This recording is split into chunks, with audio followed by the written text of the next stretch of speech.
Hello, everybody, and welcome to the Zul'jin Distillery Invitational Playoffs for the Moon River semifinals. So, not to be outdone, I at least had to put on my jacket here after seeing the Nexus Cats showing up with their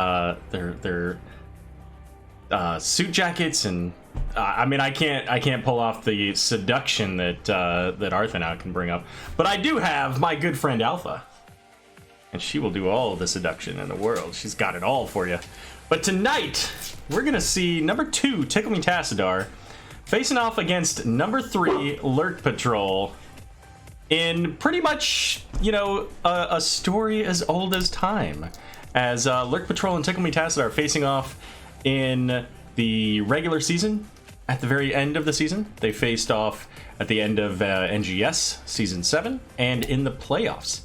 So, you know, these guys are familiar with each other. They've played each other a lot. And I believe that currently the win-loss is slightly in favor of Tickle Me Tassadar. I think that it's 2 matches to 1 in favor of TMT. So, Lurk Patrol looking to get some, I guess, vengeance? I don't know. Something along those lines. But hey, let's take a look at the standings. How do we get to this point in the playoffs? So again, Tickle Me Tassadar number 2, Lurk Patrol number 3 here, just a couple of points behind each other and behind Regen Phoenix and ahead of Regen Anomaly. But the brackets here, earlier in the week, Regen Phoenix took a 2-0 victory over Regen Anomaly, so whichever team here wins today gets to face Regen Phoenix in the finals at some point in the next 2 weeks. Thanksgiving holiday. Revengeance, exactly, there we go. Let's see, but Tickle Me Tassadar and Lurk Patrol here in this semifinals, you know, we call it that because it's nice and fancy. Semifinals round, going into the finals next week. Our map bans tonight. Tickle Me Tassadar banning out the Tomb of the Spider Queen and Towers of Doom. Lurk Patrol taking out Alterac Pass and Cursed Hollow. And our first game tonight is going to be on the old Infernal Shrines. Ogle saying hello to his mother. He's not on stream, but, you know. Either I'm lagging in or no audio. Is there no audio? No, that's good. Yeah. Refresh, boyo. Tickle Me Tassadar will burn in the righteous fury of Lurk Patrol. I mean, it certainly is possible. We've got, it's going to be a great matchup tonight. Like, I can only imagine both of these teams actually defeated the number 1 seed Regen Phoenix in the regular season. So you know that this is going to be a fantastic game between these teams. They're familiar with each other. They know a little bit about what they like to play. And you can kind of see that in some of these map bans too. You know what, Recyclic? So that is actually, it's a new part of Twitch. Is that if you're an affiliate and like I can put out ad breaks where I can basically just say here's 60 seconds of ad time, and we can just do that. And then if I do that, then for a certain period of time it just simply will not play any ads. Otherwise, if you log in, if you're not a subscriber, I think if you're a subscriber it bypasses that, but if you're not a subscriber then it will show you a video. 15-30 seconds, something like that. So there you go. Just all the more reason to subscribe to your favorite places.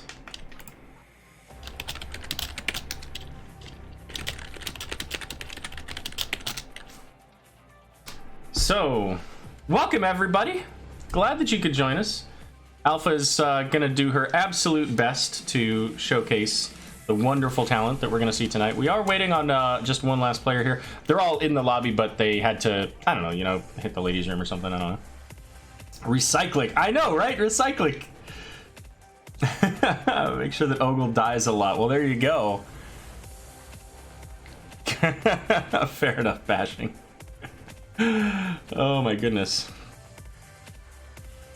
Alpha's looking at, can you guys, I wish you could see the look in her eyes right now when she's looking at me. She's like, really? Are you really parading me about? Yeah, I was gonna put on a tie, but I hate ties so much. So much. She's doing all right. She's okay with this. She's happy to be up here. She had a little bit of blood drawn today. She's gonna get her teeth done. She, you know, has breath that could stun a yak at 20 paces.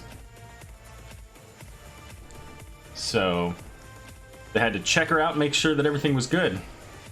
But back to the game. So took me Tassadar here looking. Oh, you know what? While I'm doing this, I could actually be putting these players' names in so that I have them all set up and ready to go when we actually start this.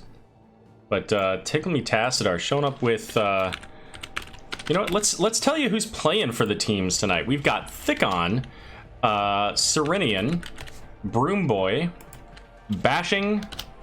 Oop, Broom Boy is not capitalized. Bashing, and of course, Ogle the Great, which is capitalized. And then on the side of Lurk Patrol, maybe a bow tie. You know, I could probably get like a clip-on or something. I don't know. So on the side of Lurk Patrol, we've got Ace, Ektar, High Def, Harnock, and Gunny. I don't think I played against all of those when we played against them the other day. One of those ties like Colonel Sanders, or I could probably, you know, I could probably make that happen. Side eyes him. Here, why don't you go ahead and get down, Alpha? There you go. Alex, be nice. Okay. I put her a little bit too close to the other dog, and the other dog was not happy about it. Dressed up as a cowboy. Well done, Valkymer. And you know what? I work from home. This is my office right here. And so having the okay, fair enough, Gunny. Having the opportunity to, you know, put on a suit occasionally, you know, it's all right. It's not my favorite thing to do. He's in the what? Who's in the driveway?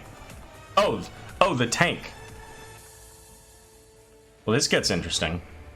Is the tank married to somebody on the team? Is that how this how are they in the game? He didn't get pulled. It must be somebody related to High Def. Got it. Makes sense. You know, and I would be remiss if I didn't take this brief moment to throw a shout out to my good friend Butte Holiday, keeping the Nexus hydrated one cast at a time. Let's do a quick broadcast to make sure everybody knows that we're doing this.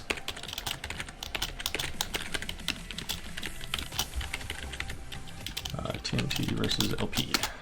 There we go. I'm married to Gunny. That makes sense, High Def. Thanks for the FYI.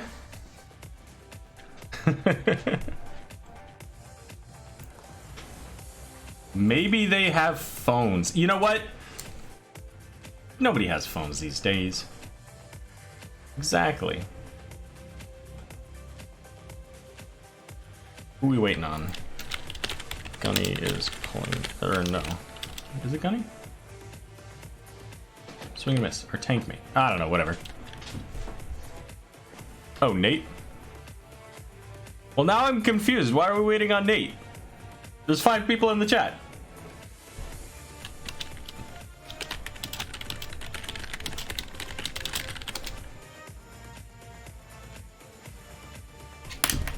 I guess maybe... Oh, you know what? You're right, Gunny. That's right. Yes. Yeah. I did meet Gunny and High Def at BlizzCon. That is true. That is true. Hey, it's different when you see a name in chat as compared to in person. Like, if I saw them in person, I'd be like, oh yeah.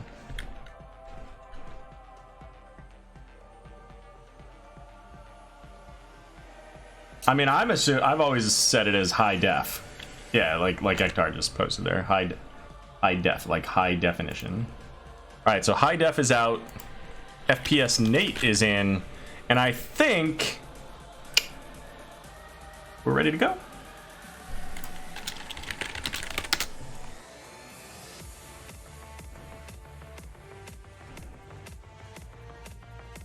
All right, we got eyeballs. It looks like we're getting this game started.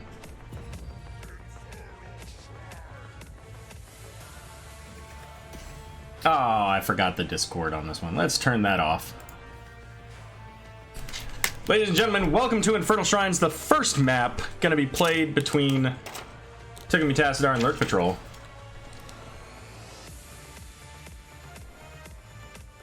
And let's see what we get tonight. You know what? This is not the music I wanted. Hold up. We're going to add some music. First band going to be the Lurk. Coming out from Tickle Tassadar. Let's write this out, Lurk Patrol. And Zeratul going to be the next band. 30. Actually, it's 20 seconds, 7th Ace, so there you go. Are we going to see... Is it going to be Medivh? It's going to be Medivh. Yeah. I'm not saying I know these teams, because, you know, I only know them so well. But there are some things I know about these teams. That would be one of them. But let's go ahead and get... Let's see, do I have the... Do I have it in here? I don't, so let me add it. It's gonna be Johanna, the tank of all tanks in the Nexus right now. Pretty much the beefiest option available with her Unstoppable and shield, as well as her potentially Laws of Hope, or a big physical damage reduction as well. Let's see, there we go, that's what I'm looking for. Loop that and go. And then down.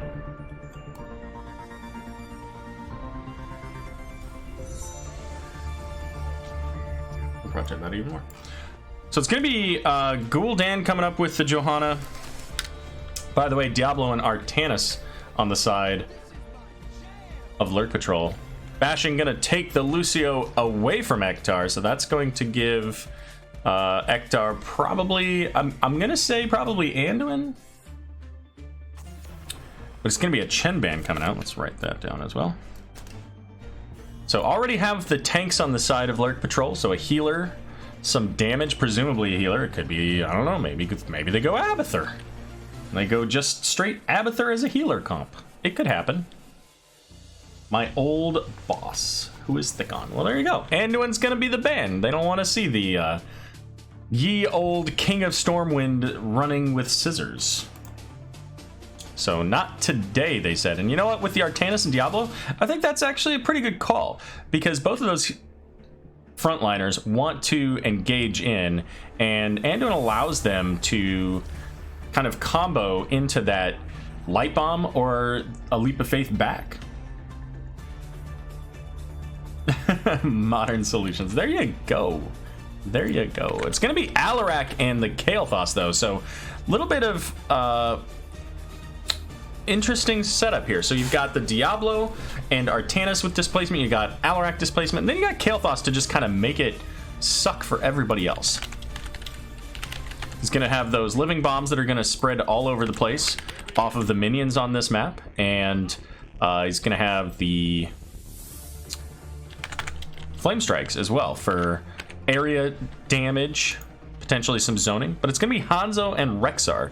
So Serenian going to be playing the half ogre, half orc. We got quite the orc representation over here on the left. It's going to be Deckard Cain joining the Nexus. I know that was absolutely terrible. Not nearly as good as my friend Recyclic in chat. And let's see, Ektar with Deckard. There we go. Artanis so soon. Well, fair enough. So we've got pretty solid wave clear thanks to the Gul'dan and the Hanzo, really. Potentially some pretty significant tank shred damage as well, as you can get that percent damage out of Hanzo. Probably won't be, but it could happen. Kael'thas, you know, this is into a, you know, pretty significant ranged DPS team, so could see, you know, some extra living bomb damage, I would guess. What do you have against death people? I don't know. How to speak the name. All right, ladies and gentlemen, welcome to game number 1, Tickle Me Tassadar versus Lurk Patrol. On the left, the number 2 seed, Tickle Me Tassadar. We got Thickon on the Orc Gul'dan. Broomboy going to be playing Johanna bashing on Lucio. Serenian on the Rexar. Ogle the Great playing Hanzo. And on the right, we got the taunts coming out from Lurk Patrol. We've got Ektar playing the Deckard Cain. Harnock on Artanis. Ace pulling in on the Alarak. FPS Nate on Diablo. And to round it out, Gunny playing the only one not in a red skin, really, on the Kael'thas. I'm in the Nexus. So we got party mix coming out from Lucio. The explosive arrows here for Hanzo, and of course Echoed Corruption for Gul'dan. Sapphire, the pick, going to be coming out from Deckard Cain as Gunny taking a bunch of damage there from the Gul'dan. And looking for that pull in. Trying to get the silence onto the Gul'dan, but not quite able to do so. But up in the top lane, Serenian already started clearing up a full wave. But it looks like Harnock will make it all the way up just to catch that wave before it completely crashes. But it will get a little bit of damage. And Ace is trying to slow down the rotations into the bot lane here from Tickle Me Tassadar. But he's going to pay a lot of health for that. Not quite able to get the slam into the wall is FPS Nate onto the Hanzo, but Nate, never mind. I was gonna say trying to save the Alarak, but Alarak's gonna be the first blood of the game, just over a minute. So no draft points for you, my friends. In case you're wondering, that's related to a completely different tournament, the Point Buy tournament that was run by Arthanal and a few others here recently. Mid camps being picked up. Thickon and bashing on one side, Gunny Ektar, FPS Nate rolling it down on the other side. We might actually see an invade here as Johanna's coming in. There's still the one minion left as it will go down. Alarak coming in, but ultimately not needed. Ogle here is not as in danger as I expected him. I thought he was a little bit more in danger than that, but the Diablo just taking loads of damage here on that Luchador skin. I think that's Luchador. Maybe I'm making things up. That is a good point, Derry. You know what? If you're Alarak and you're going to die, right at the beginning of the game, perfect time to do it. Can't lose what you don't have. And level 4 is being picked up here, so we are going to get the additional damage from Johanna, allowing for the faster wave clear, but also the faster shrine clear. Party mix about halfway done, and the Stormbow talent there, that explosive arrows, target practice, sorry. Explosive arrows is 4, isn't it? Yeah. Has 1 completed. Lurk Patrol coming up to get their Shaman camp here in the top, but that's going to leave the bot lane open for the Siege camp to be picked up by Tickle Me Tassadar on the left. We don't actually do memes anymore, we just say the names of them now. Oh, what a stun coming out from Serenian. Was able to get both the front line there, but it doesn't matter when it's a 5 versus 1.5, we'll say, with the Misha. And that's going to be a counter kill here, 1-1 to even up the scoreboard. Onto the Rexar. And what do we have here? So, of course, amateur opponent, but also shield surge for the Artanis. So as he gets lower, he's going to provide larger shields, providing additional self-sustain. And Deckard taking the potion of shielding, so going to provide even more shielding here. But here comes Tickle Me Tassadar, zoning out Lurk Patrol, pushing them back, as they do have about 20 already ahead, 20 of a lead. And Nate getting the slam onto the Misha here, but Misha's going to instead go ahead and stay in there, get a little bit of stun damage. But Hanzo gonna get brought very low here. The swap coming in onto Broomboy, preventing Hanzo from being caught by the Artanis. 15-28 on this shrine, but all the while the Siege camp getting value in the bot lane. Slam onto Broomboy. getting very low, but the boot back coming from Bashing is going to save the Johanna, allow them to get out. But Harnock might fall, and does in fact fall to the Rexar, finishing off the Artanis, and that's putting them in a bit of an awkward place here. Ace also falling, not before getting a bunch of damage though onto both Thickon and Broomboy, but look at that, Bashing popping that Amp It Up, and now FPS Nate trying to make it over there, does get the shield and potion from Deckard Cain. So Ektar just about out of mana, 29 to 35. 5 versus 3. This is looking very much like it's about to go over to Tickle Tassadar. And what do we have here? This is a Mortar Punisher, so it's going to provide a lot of that burst damage coming out from the mortars. Party mix now completed, so going to give that extra radius on Lucio's AoE healing. And the jump pull, check it out here. Tickle Tassadar already has this wall down, so they're going to be able to come in on this if they want to. Ektar having to go back. He's got absolutely no mana. There's not much that can be done here, but that's going to leave them down a man here. Ace getting stunned by the Punisher. Broomboy almost able to catch up, but not quite. Instead, it's Bashing and Ogle trying to finish off the Diablo, and they will. And Ace is very low. He's got to be very careful.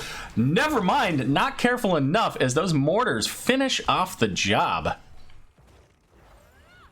And now a full level lead here for Tickle Tassadar, and with this minion wave, they're going to get the fort done, and a little bit too far forward are Gunny and Ektar, and Gunny may very well pay the price for this, and does in fact. And that becomes a calculation of, you know, resources. What is acceptable to trade for this fort? Are you going to be able to take this fort, or are they going to be able to? Is there anything you can do about it? And I don't think you know, 2 versus I think 4 it's what it was. I don't think you're going to get very far, especially with a Lucio to run it down. But level 10s here. Let's take a look. We didn't actually show those 7s. Let's take a look at what we've got. As we've got the camp invade down here. Also, the vision being provided, but not enough for the siege camp to be able to see it. So Gul'dan popping that Fel Flame over there to try to help the vision for the Khazra. But our level 10s here, so we got the Horrify, the Dragon's Arrow, Shield Barrier, or Sound Barrier rather, Blessed Shield, and Unleash the Boars. Now Rexar is pretty far forward here, so just clearing out that lane is going to head back as Artanis heading up to deal with that. Still a half a level to go, and I expect to see some pressure here from Tickle Tassadar. They've got an advantage here still for a fair bit. They've got these level 10s. They haven't really done anything significant with them. They've just cleared these lanes.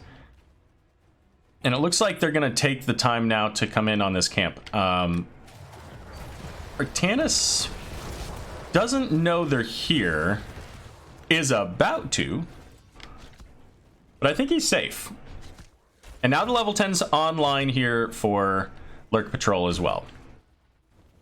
So the advantage that they had used to pick up the Shaman camp.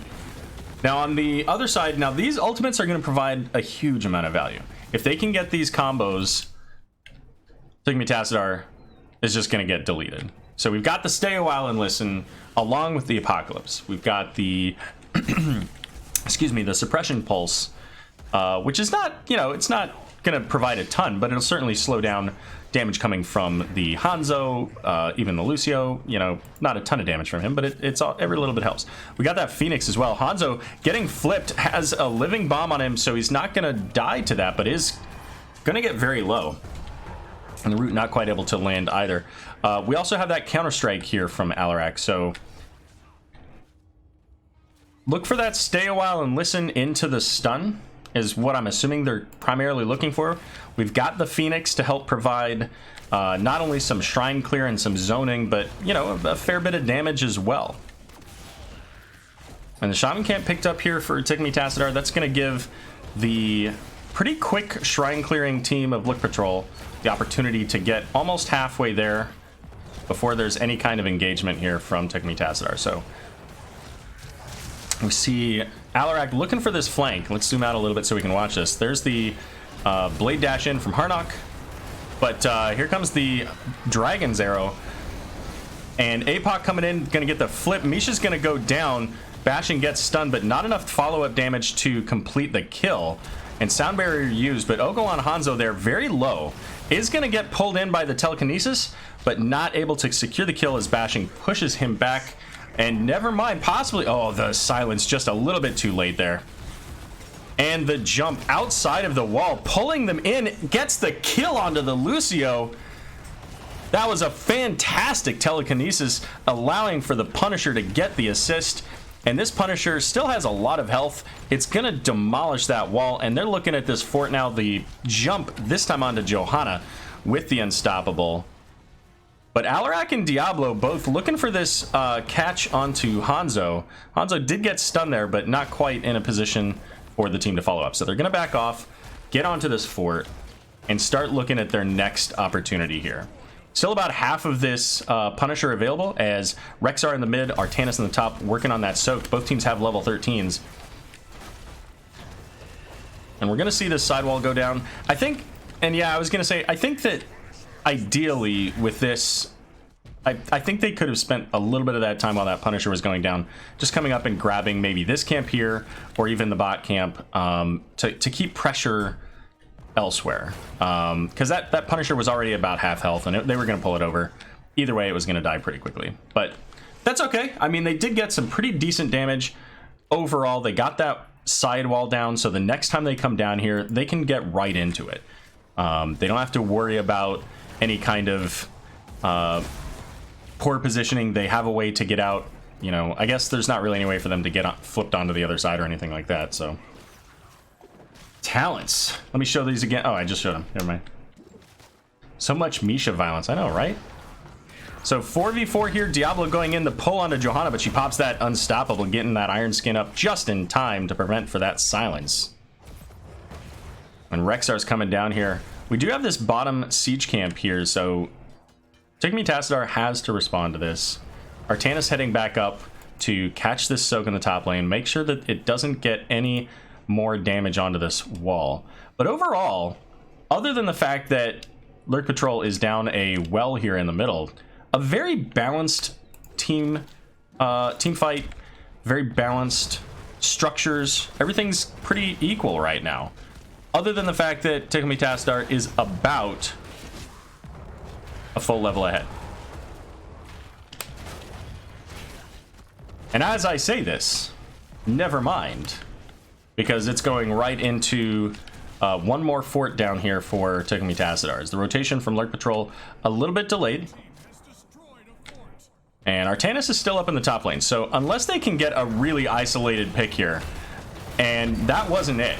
Diablo going in, Alarak gonna drop as well, and that is just a quick 2-for-0 kill here, as maybe a little bit aggressive on the charge in there from Diablo, but that's going to give Artanis a little bit of time here up in the top lane with the Shaman camp to get some wall damage. Probably that's about it. But instead of going up to deal with that, other than Rexar, Tassadar says, you know what, that's fine, we got another fort we can take. Oh, they just got level 16s. I don't know why I put that down. So we have the piercing arrows here from Hanzo, which is what I expected. That's going to provide additional damage with those explosive arrows here on these control points. What do we have coming up? Arcane? Frozen Punisher next. And is that the... Yeah, okay. So additional percentage healing here going out onto the side of Tassadar. So that's going to help with those high health targets like Johanna, Misha, and Kael'thas throwing out those flame strikes here. Does have the double flame strike. And FPS Nate finding Ogle. The pulled him too far back though, out of the Discord strike there. And so no kill onto the Hanzo. Actually, that might have even been, I don't know, did he take that? Yeah, so he may have actually pushed him as well as the telekinesis, so even more. But here we go, Misha's deep into the backline. We see the stay a while and listen coming into the apocalypse. So looking for this kill onto Ogle, they do get it. Sound barrier just a little bit too late. Horrify going out to keep FPS Nate too far forward here, but the Blessed Shield going out and hitting 3. And Nate pulling back, doesn't have a whole lot of health here. So having to make use of those Deckard super pots. 30 to 23 there. So Tickle Me Tassadar is still in this, especially if they can get all this damage onto the Alarak. Counter-Strike used. But everybody's still very, very low here. Under half for everybody except for the Gunny. But Misha going down. Harnock as well, maybe? Getting that shield is barely surviving, but Bashing going in, getting the kill. But it's going to be a Frozen Punisher going over to the side of Lurk Patrol. And now Tickle Me Tassadar having to scatter. They don't want to be too close to this Punisher, give it the opportunity to jump over the wall here as Bashing making it away from Ace.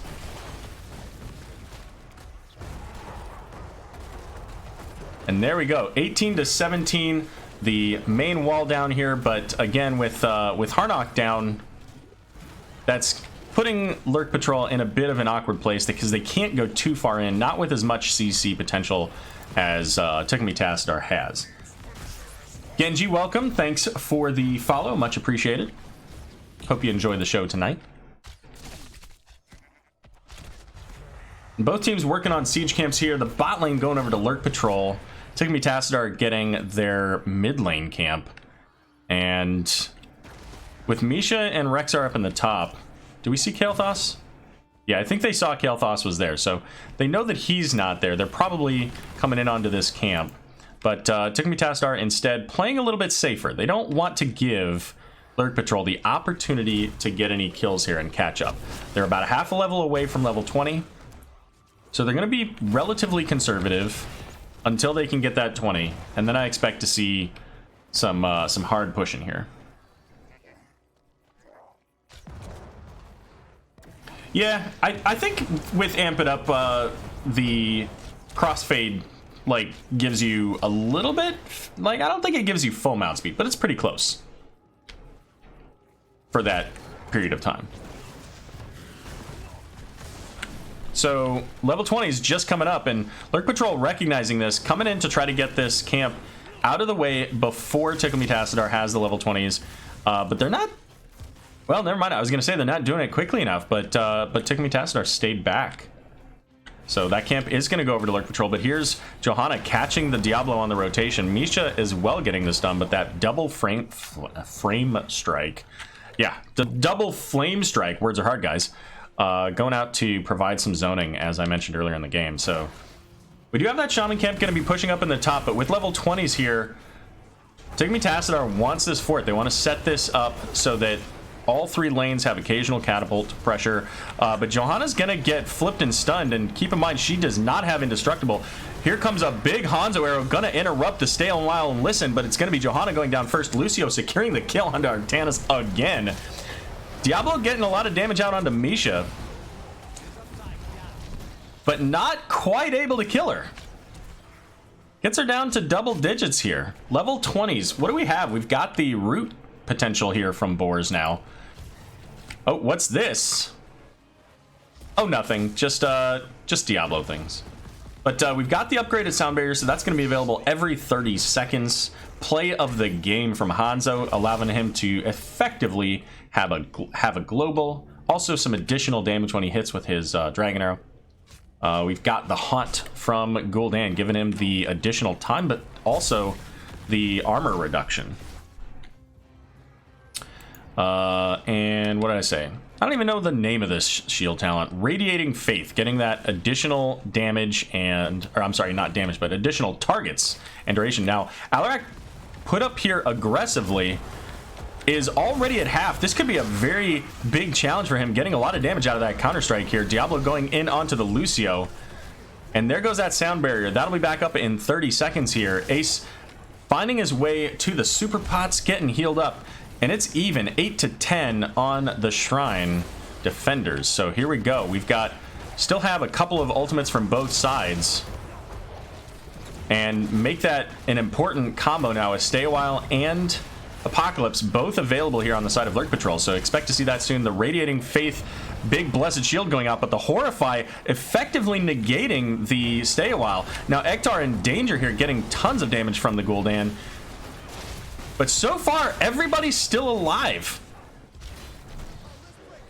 And there's that, once again, that sound barrier to keep Ogle alive as Ace pulling him in here. 37 to 25. This is looking very much like it's going to be a Tickle Me Tassadar Punisher. And this is, again, a Mortar Punisher. We saw the value that the Mortar Punisher did earlier.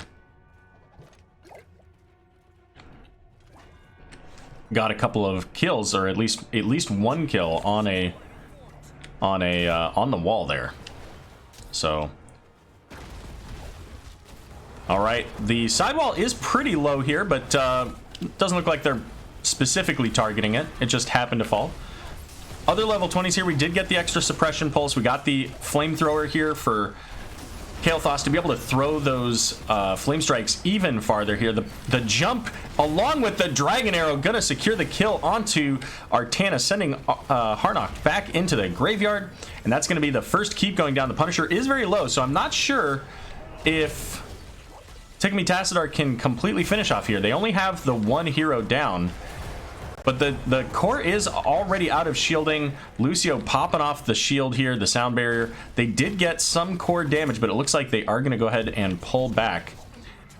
Until, of course, they pull in onto the Alarak. But Alarak using the, what is that, last laugh, I think that's called? It is. To get away. Is going to get healed up here, but once again, like now Ace is going in. Does get pulled in. Unstoppable. Does not get a kill here, but the Horrify going out onto Kael'thas. So now both of the damage here for Lurk Patrol very low. Harnock still 15 seconds away. Oh, but look at Ektar taking just a full health bar of dot damage. Ace, however, getting the counter kill onto Hanzo, but can he survive? He once again uses that last lap to get out of dodge and just barely able to make it out. FPS Nate taking all of the damage here. But off to the side, Gunny getting very low to Misha. What is happening? This is just a constant brawl under the core of Lurk Patrol. Constantly down one player. FPS Nate trying to get the kill onto Bashing, but Sound Barrier once again going out. They're going to get the kill onto Misha. And the pull secures the kill onto Lucio. 67% on the core. At some point, top lane went down as well. And nobody knows when that happened because it was just non-stop action at the core. But let's take a look here. We do have Respect the Elderly, so that's going to give a pretty significant boost here to the side of Lurk Patrol when they get those stay walls procced. Now, Deckard is currently dead, as is Lucio. The pull not quite going where it needed to, as Johanna popping that Unstoppable and making Harnock say, oh, hi, hello there. What else do we have? We have Hellgate from Diablo, giving him a little bit more maneuverability around the map, but also an extra stun. I think that covers them all. Now, does this do anything else? No, it's not a sadism. That's the one that resets his abilities. Oh, but the NA arrow bringing Ogle the Great down at least to Ace. Diablo charging him, but not quite able to get the stun.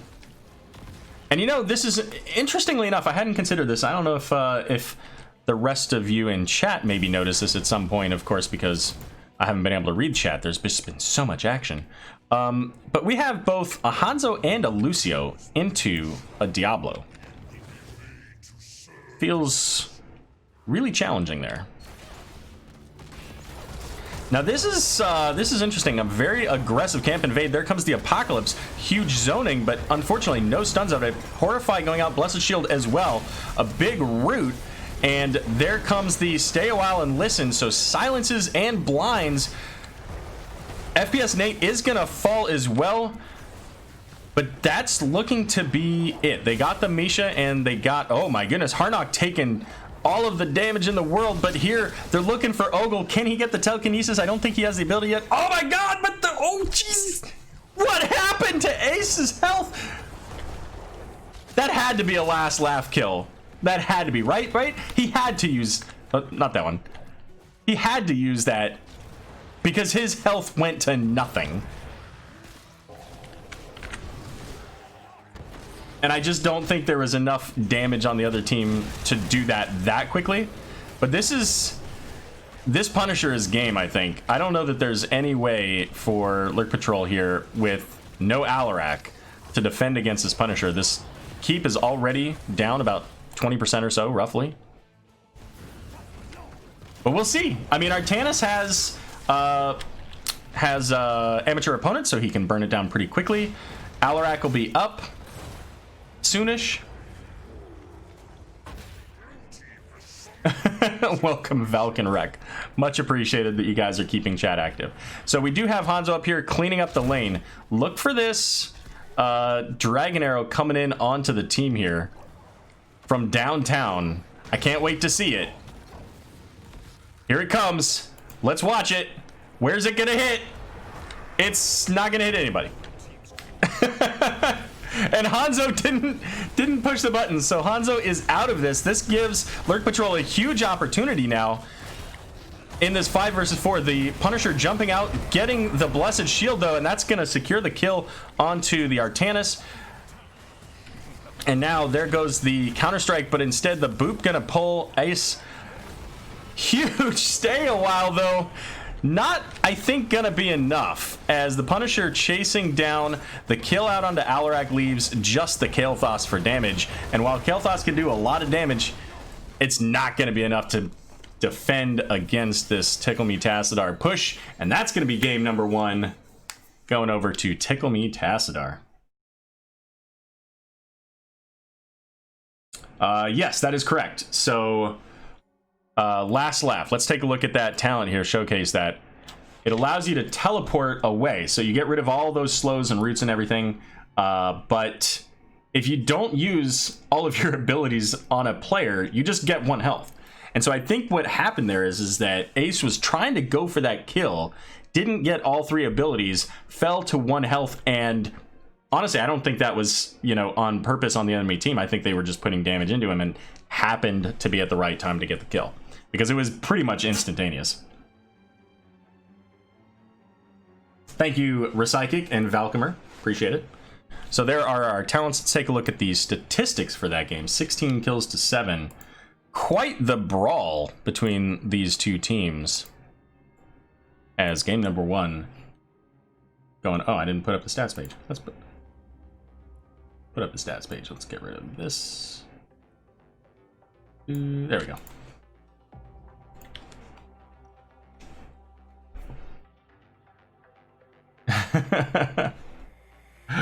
Yep, that's exactly what happened.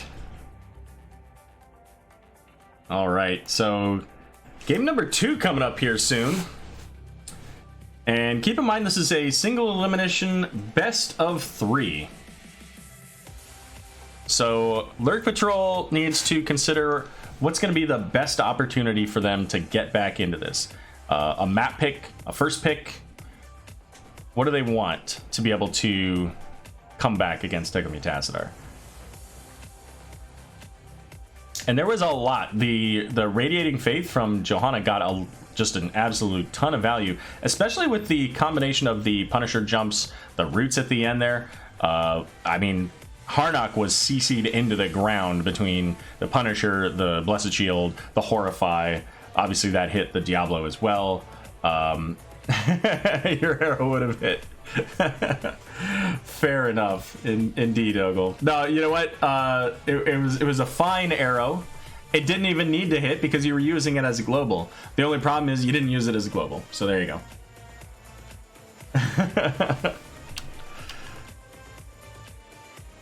Alrighty.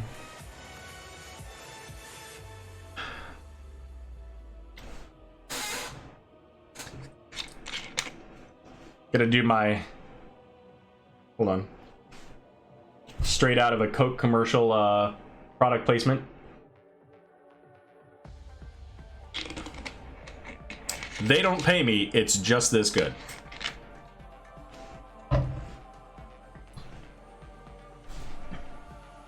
Oh, you know what? For those of you interested, was it September, I think? Maybe it was October. The print from Blizzard for the Heroes of the Storm print finally getting shipped. So we'll be seeing that on the wall here soon. And I just got an invite to the next map. It's Volskaya Foundry. And let's see, so which team picked this? Looks like it was Lurk Patrol. Surprise. All right, well, let's take a look at the map, shall we? We started off with bans on Alterac Pass and Cursed Hollow from Lurk Patrol. And then the bans from Tickle Tassadar were on the Towers of Doom and Tomb of the Spider Queen. Our first selection there on Infernal Shrines. Second now here, also picked by Lurk Patrol, Volskaya Foundry. Of course, game number 1 picked up by Tickle Tassadar. So that will give them 1 point on their way toward the finals. Let's take a look at those brackets, though. So once again, 2-0 victory from Phoenix over Anomaly here earlier this week. And right now, Tickle Tassadar 1 game away from facing against Regen Phoenix in the finals.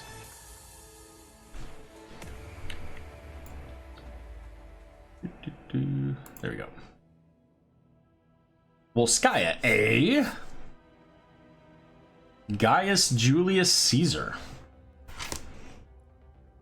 That is a mouthful. Haunted Mine. You know what? I actually was going to ask if we were going to see any, alternative map shenanigans tonight. Oh, yeah, I'm ready. My bad. Sorry, guys, if you're still out there and watching. Because, Oh, did they change people? I gotta check on this. They may have changed people. Well, we're good for a draft. Let's get this started. See who we've got in the Nexus now. Oh, we do have High Def in for Harnock. And let's see, Serenian, Green Boy, Thicon, Bashing, and Ogle. So very same team as game number 1 here out of Tickle Tassadar. So Volskaya Foundry, the home of heroes like Maiev, gets a lot of value here. Kael'thas, we saw them play Kael'thas. We're going to continue on with the Zeratul. I expect to see the Medivh ban as well. Alex Straza gets some value here to push people off of the points. Is HM on the table? So in the Zul'jin Distillery Invitational, there is a 9 map pool rotation. It's going to actually be Sylvanas, going to be the second ban instead of the Leoric. But a 9 map pool rotation, which coincidentally lines up with Season 7 of NGS minus Sky Temple. So it's all the same maps. That being said, it's a little bit of a relaxed environment. So if both captains agree, we can see any map. It could be an ARAM. In fact, there was a series earlier in the season where they did Haunted Mines and an ARAM. So there you go. It could happen. So what are we going to see here out of our first pick? Last time it was Johanna. It certainly still could be, but we could also, well, there you go. It's going to be the Alarak. And, the Maiev and Alarak play out of Ace can be just absolutely monstrous. So, banning out the Maiev, picking up the Alarak early, essentially is kind of like having an extra ban. So, putting Ogle onto that hero really gives Tickle Tassadar a lot of value. But that leaves the Johanna up and the cool Dan for the side of Lurk Patrol. So, now, I mean, I'm not saying it's going to happen, but wouldn't it be interesting if we had the exact same draft on the other side, right? Like both teams just saying, you know what, we can play that better than you. It could happen. It could happen. It's not gonna. Because right now we're about to get heroes that are different. And I was going to say the Garrosh earlier. I didn't expect him to be the first pick. But the Garrosh, oh, and the Junkrat. Oh, God. Oh, I wish I could listen in on the Lurk Patrol chat. Thanks for the follow, Gaius Julius Caesar. Much appreciated. As I know how much, we talked with Ace the other day about the Junkrat, and, Ace is feeling good. He doesn't feel like, the Junkrat is necessarily as, certainly as strong, but not necessarily as rage-inducing, I think. But you know what? Junkrat's a great hero. He's fantastic on this map. Garrosh, Garrosh just provides so much value with that. So throwing people into traps, then you've got the Alarak to telekinesis, get some silences on top of the Junkrat silences. Like, that's 2.5 seconds out of Junkrat. That's up to, I think, 2 seconds out of, or 2.5 seconds if he talents for it. It's brutal. That's a lot of silence time that you just have to sit around and do nothing. But it's going to be Anduin the ban, and I was going to say that leaves up the Lucio for the Ektar. So now, interestingly enough, now I don't expect to see it. But you could make a case for a high 5. It could happen. But we're also going to see Blaze, and I gotta tell you, I've really been liking Blaze lately. He's a lot of fun. Bashing coming in on the Malfurion. Malfurion couples really well with the Garrosh, and then of course rounding it out, the Artanis. Now, Artanis providing additional... Are they going to change? They got to change some of these, right? Maybe not. I don't know. Ruboy on Garrosh. But that gives you, again, a lot of displacement, just like we saw earlier, but it also gives you a couple of different routes. You also have, again, another silence. But Ace is going to bring out the Chromie. And that is a new one. So we've got a double mage comp here coming out from the side of Lurk Patrol. With quite a beefy front line. Both of the front line do have... Up there, switching people on me. Both of the front line do have unstoppables. Nope, they switching it back. I hate you guys. Make sure everybody's on the right heroes. Serenian's on the Alarak. Okay. Good thing I checked that. Bashing's on Malfurion, Ogle, Junk. Boy, Garrosh, Tickle on Artanis. Is that right? That's right. All right, moving people around. Gotta love it. All right, everybody. Game number 2. Going to Volskaya Foundry. And if you haven't been paying attention, game number 1, Tickle Me Tassadar won that. So we got Lurk Patrol looking to bring it back, even out this series, and make it a 3-gamer. But let's go ahead and introduce our teams. On the left, we have Tickle Me Tassadar. We've got Serenian playing the Alarak, Broomboy on the Garrosh, Ogle the Great going to be playing Junkrat Bashing on Malfurion, and Thickon on the Artanis, throwing out those taunts. On the right, we've got Lurk Patrol, Ektar on the Lucio, Gunny on Gul'dan, High Def going to be playing the Blaze, Ace on the Chromie, and FPS Nate playing Johanna. We got quite the chat going on in chat. So some picks here at the beginning. So gonna be that cooldown reduction for the telekinesis coming out of Alarak, and unrivaled strength here for Garrosh, giving that additional damage and range. What else we got? Echoed Corruption as expected. Now Blaze taking Neural Stimpack, so instead of going for that unstoppable and the reduction on the trait, instead going into the additional mana and cooldown reduction. So that is interesting. And we've got, of course, the Iron Skin upgrade for Johanna. Anything else? Anything else exciting? We do have a Celerondo here. Or no, that's Smooth Moves. Oh, I'm sorry. I'm sorry, Rek. I didn't mean to say the wrong name there. But so Smooth Moves coming out from Lucio here. So giving him the additional mana, and also giving him that passive wall ride duration. So may see some additional talents that focus around that wall ride coming out of retirement this season. Yes, Repsychic is actually part of Regen Phoenix now, so he'll be participating as our support backup to Arya. All right, Lurk Patrol getting onto their fortification camp quite quickly. And that's going to leave here Bashing in the lane versus High Def, as Artanis, making use of that amateur opponent, is going to get over here and pick up this fortification camp. We see everybody on the map here other than Artanis. So the siege camp is going to get picked up pretty quickly, pretty early here from Lurk Patrol. Now we'll see if they do cap it early. So they've got essentially 45 seconds here until the control point activates. So there's not a lot for them to do yet. So either they're going to look to push with this, or, you know, maybe they wait till Tassadar goes to get their siege camp and they look to get the heal camp. But, oh, the big swap onto Ace. Ace does have the turret, so he's got to drop that, except he just walks away, so never mind. I was convinced that Chromie was just about to be the first kill of this game. But silly me, I should know better. Recycling. All right, so siege camp going to be picked up now by Tassadar here. So Johanna's up here checking out to make sure that they're not on the support camp. But with the pretty significant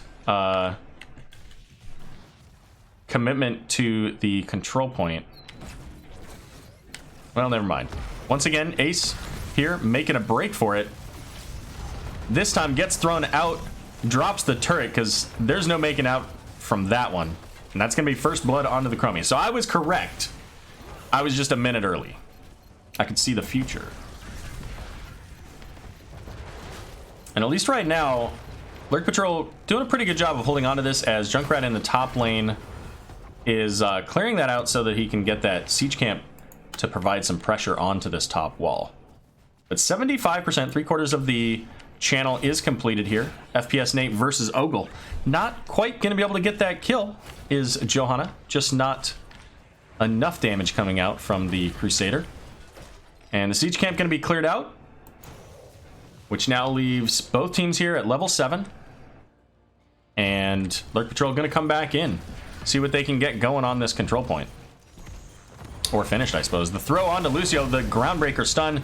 The swap, and Lucio gets removed from the map, sent back to the graveyard. The jet propulsion coming in onto Thickon, though, and the into the fray, throwing Artanis out. Now we'll have to keep an eye on those turrets, because officially I believe that is one of the very... No, actually that might not be. Never mind. That's not banned here, I don't think. Johanna's going to get thrown in and rooted. And I believe also silenced. Probably. Oh no, it's a concussion mine build. What is this? They said, you know what? We don't need those silences. We have Malfurion. We have Alarak. We have all the silences that we need here. So there you go. Looks like Gul'dan gonna get caught by that root, is gonna die. Not quite able to dodge that grenade coming out from Junkrat here. So Lurk Patrol a little bit behind in the XP game. They do have one ultimate though, Chromie picking that up.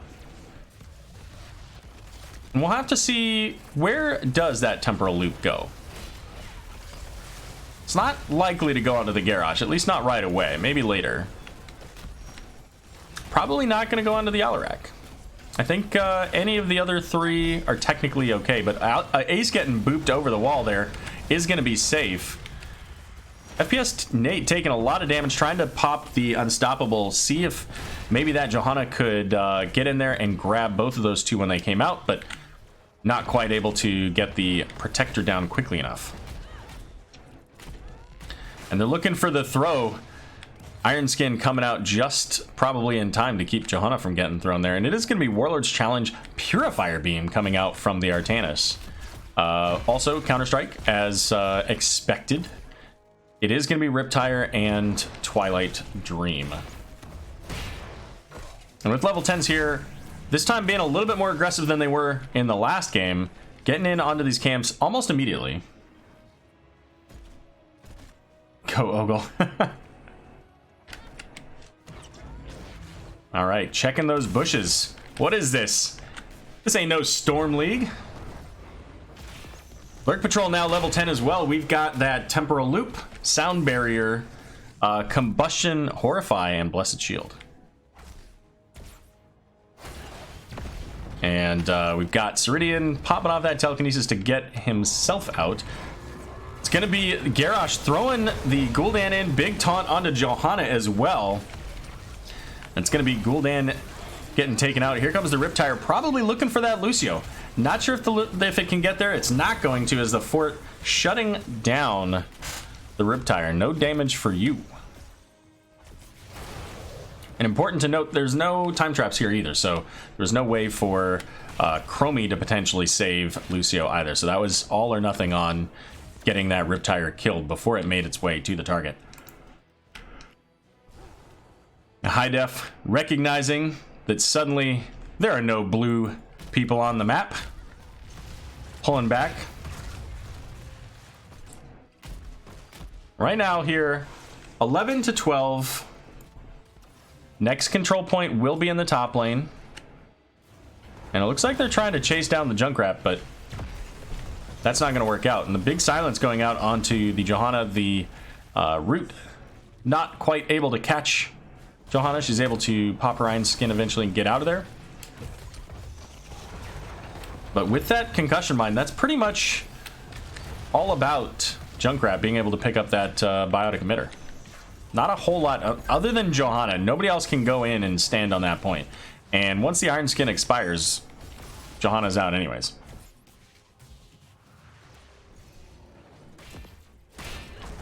So there you go.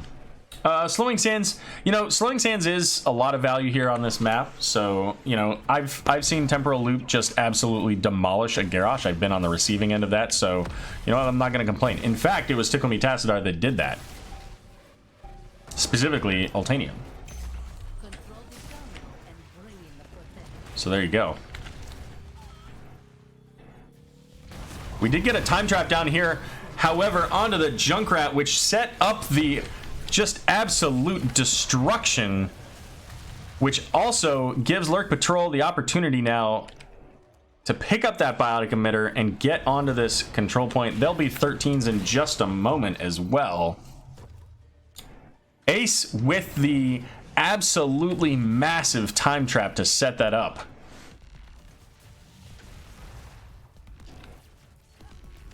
Yeah, I tend to agree with you. You know, certainly some targets are going to be better than others. It looked like maybe Lurk Patrol was looking to check to see if Tickle Me Tassadar was on their siege camp. But Artanis, I think, dissuaded them a little bit.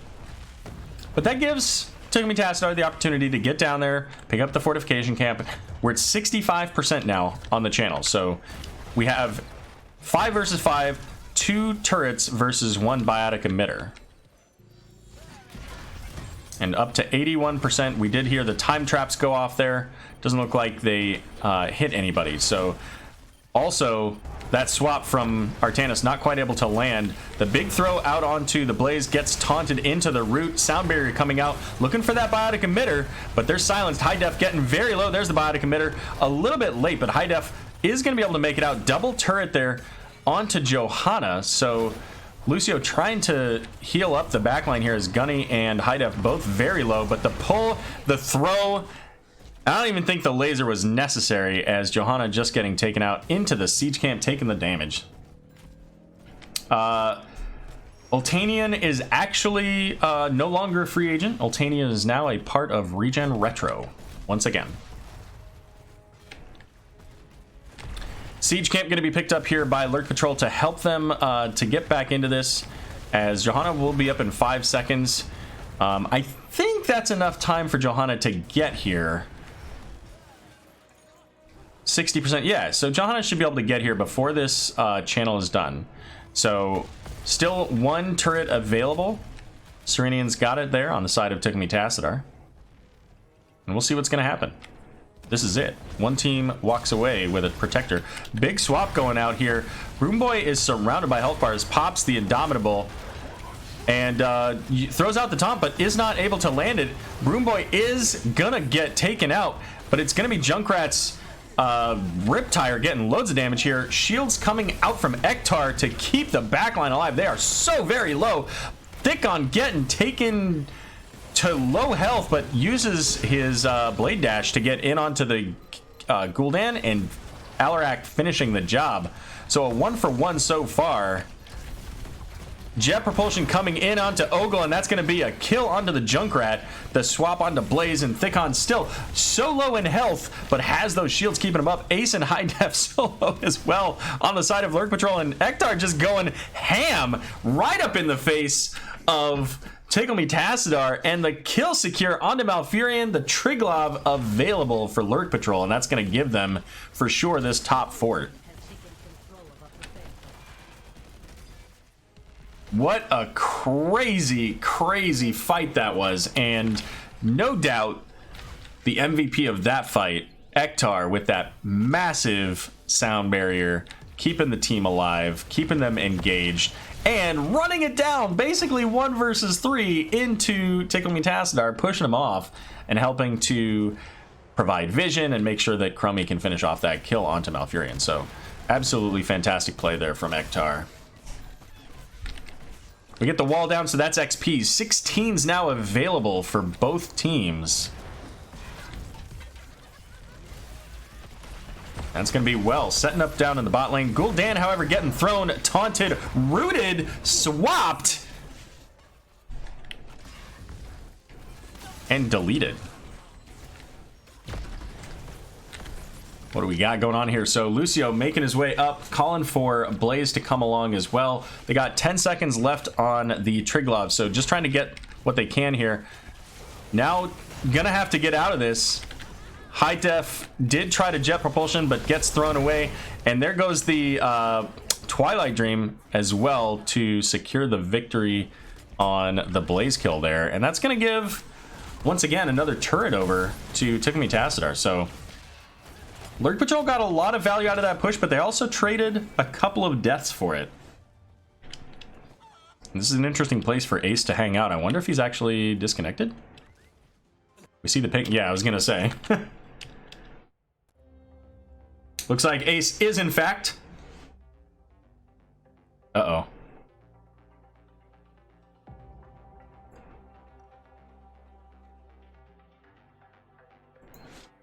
Well, I can't talk to them anyway, so there we go. We're back in the game. See if he's able to. We can see here, Ace is just stuck in this wall. Now that is an interesting problem. Did you delete the system 32? Oh man, this is unfortunate. So we're gonna see Ace having to have to restart the game as he's just stuck in that position there.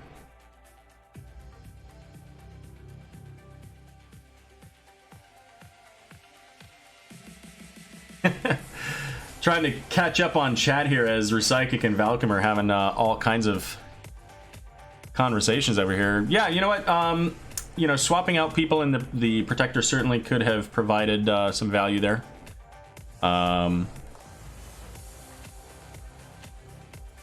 That's a good plan. That's a good plan. They're gonna try just unpausing real quick for the bot to see if the bot can move.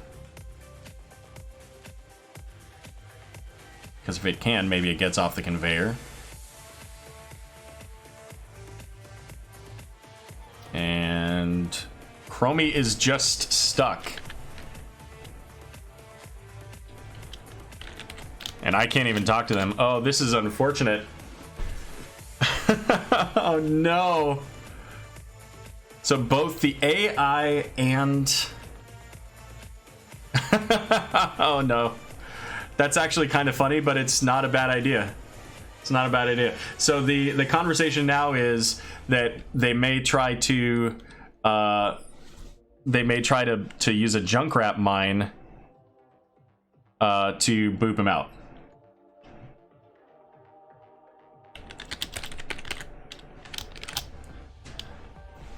So I can I mean, I can show them, but I don't, you know, I'll wait until they respond. So Ace or Ektar, if you're in chat, if you specifically want me to show the map to show where Chromie is, I can certainly do that, but of course that's going to show everything else too. So Ace is back. They are unpausing. It's just a beta. I'm sure they'll iron this out. All right, so here's hoping. Ace it. All right, and we're good. We are back in the game. There we go. All right. Quality teamwork between these two teams. Getting that Chromie out of a dangerous place, stuck on the conveyor belt. That's kind of an interesting glitch. Somebody make sure they report that one to Blizzard Development Services. All right, let's see. Let's refresh everybody. Level 16s here. Chromie is almost level 18, so that's going to give her upgrade, her Storm talent. So I'm interested to see, on a map like this, does Chromie take the additional upgrade to Temporal Loop? Does she take the Piercing Sands talent? Piercing Sands can provide a lot of damage. That was not the word I was going to use. But we'll see here. And there's Johanna going in, the time trap coming out. Big combustion here, but also a silence coming out from Malfurion as the blind going out onto Serenian. Serenian's going to get taken out. FPS Nate running away from the laser beam, though, as no health. Sound barrier used, and the biotic emitter picked up, so 1 kill onto Alarak. The only death here, and it is going to be Piercing Sands. And you know what? On a fight like that, Chromie will just dominate into this team, where they're in a very tight, narrow corridor, fighting over a control point. So there you go. Caught an ad. Oh, I'm sorry, guys. You know what I'll do? I think I can... I'll try running an ad break after this. And I apologize to everybody for that. But I'll try running a quick ad break to see if maybe we can, you know, make sure that you guys don't get those ads. You know what? Honestly, I never get ads. You know, using ad block, it just never shows up unless I'm on my phone. So... Oh, there you go. If you back out and come back in, I think that's the only time you actually see ads is when you actually load the page. Control point C. So if you're control point C and you've got two teams here, level 19, you've got a siege camp going up in the top lane. There's no well here for Tickle Me Tassadar. Would you rather be the defender or the aggressor? And I feel like the aggressor kind of works in both sides here. I feel like it wouldn't hurt for Lurk Patrol, you know, get their channel up and then just step off. Because I feel like both of these teams have an opportunity to engage better than to stand on the control point with these conveyor belts going. Especially if they can get level 20. So they can just pull off this. They don't have to fight here. They can go get level 20. Come back. That's not what they're going to do, though. They're going to get the throw onto Johanna. She's going to pop Iron Skin. Thought I heard a sound barrier, but it didn't come out there. Here comes the laser. Broomboy taking a load of damage there as the combustion coming out. Thickon going to be the first death, though, as the biotic emitter is dropped in the back. FPS Nate getting that shield onto Serenian. Serenian's going to follow that conveyor belt to try to get out of damage. But Ace doing work in the backline, getting the kill onto Malfurion. Here comes the Riptire looking for the Chromie, but Chromie's going to time out. Now, Nate also very low. But the throw up here onto Lucio, Ektar probably can make it away from Garrosh. But he actually doesn't care. He wants to stick onto Garrosh. We'll go back to the rest of the team here in a moment. Now, Ektar's not going to do a lot of damage to this Garrosh, but eventually even Garrosh will fall if given the opportunity. Bloodthirst is going to keep Garrosh pretty healthy, though, as Ektar just running it down on the Garrosh there. Ektar sending out the love for Broomboy there. Yeah, it only takes that one Bloodthirst, and then all of a sudden that's like a 600 or 700 hit point heal on a relatively short-ish cooldown. Yes, absolutely, Lulu. Subscribes to prevent the ads as Garrosh getting taken out by the Chromie. And Lurk Patrol making their way onto the core. They've got a half-health protector. Artanis throwing that laser beam out onto Ace in the back. Let's zoom way out here so we can catch all the action. Ace running away, trying to get away from Artanis, but here comes the temporal loop, given the cooldown reduction here. Junkrat's Mind coming in, maybe looking for a kill here, as they did get the kill onto Chromie. So 83% on the core. Now Gunny is also falling, and FPS Nate getting very low is gonna die as well. So that's a 3 for ultimately 1 trade, as Garrosh fell earlier.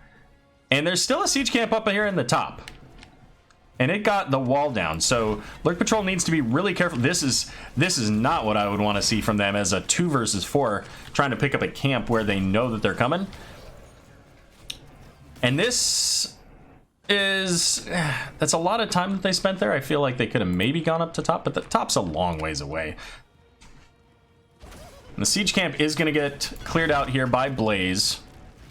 We got 18 seconds until Chromie's back on the map. So with as pushed up as this lane is, should be able to get, well, never mind. They're going to get the camp first.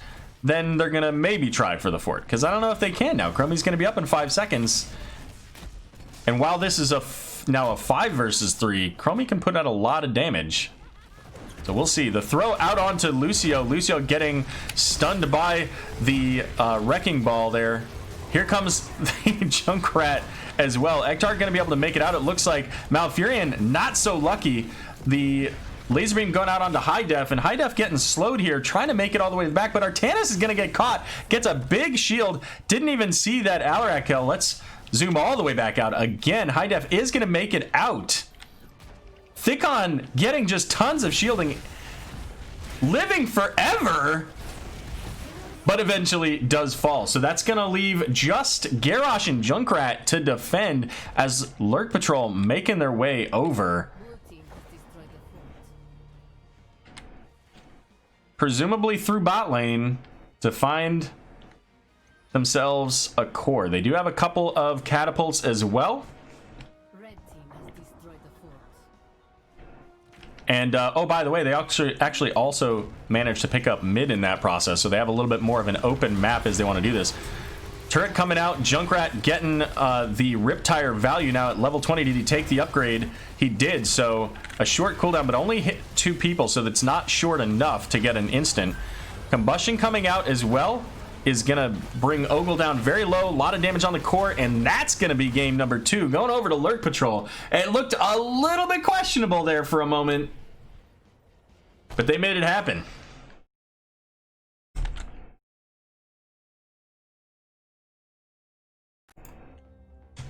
Let's take a look at these stats. 12 kills to 11 kills. Very close game overall.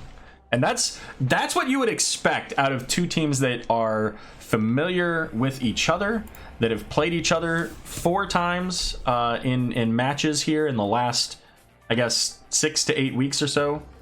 Maybe even a little bit less than that. Doing real work between these 2 here. So, you know, fantastic play. Love to see it. That's going to send us into a game number 3.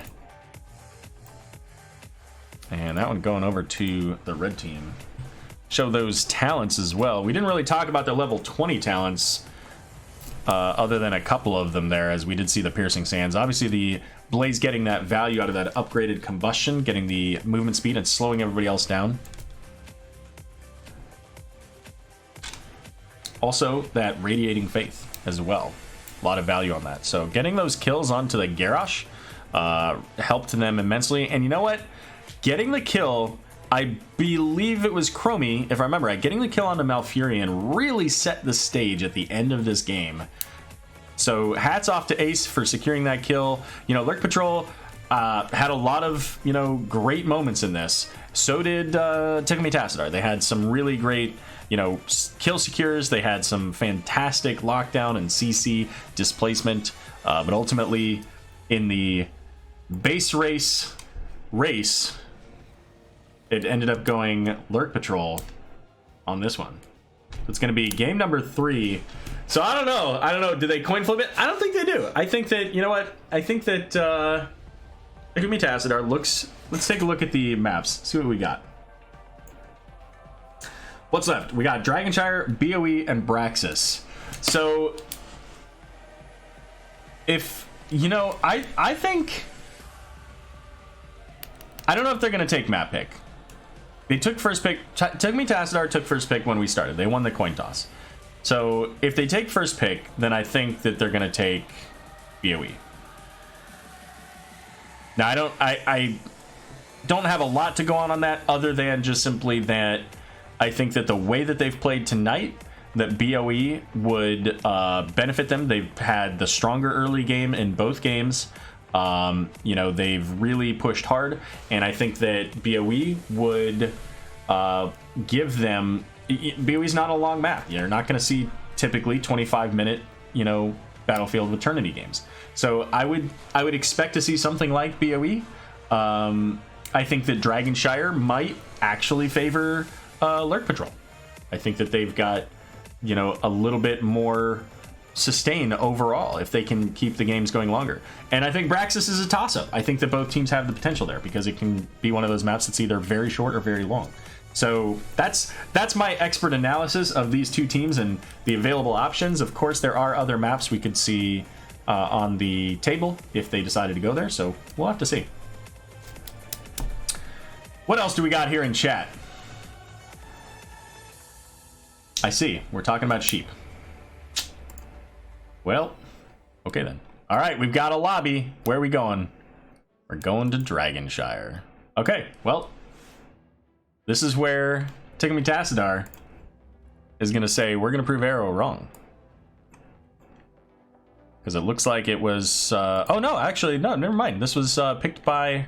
It looks like they wanted first pick. So this was, again, picked by Lurk Patrol. So Lurk Patrol is saying, we're going to prove Arrow right. We'll see.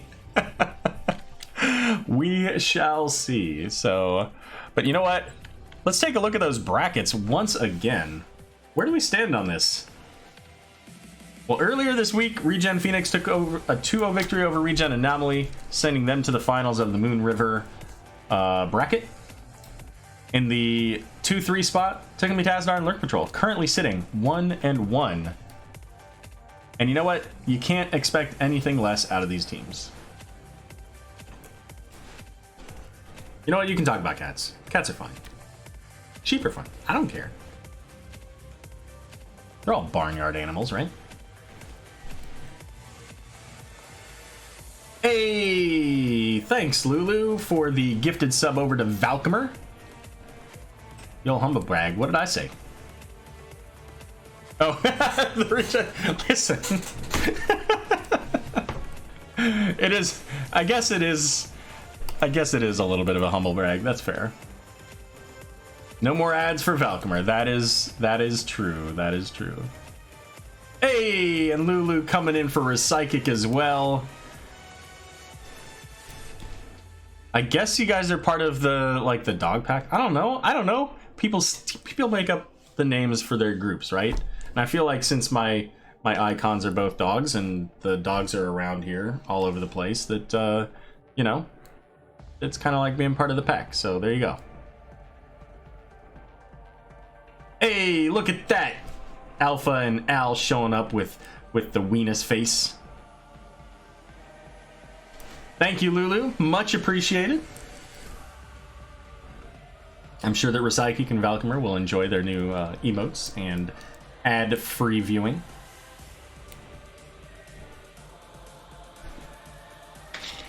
Hey, Butte. This one's for you. Ah.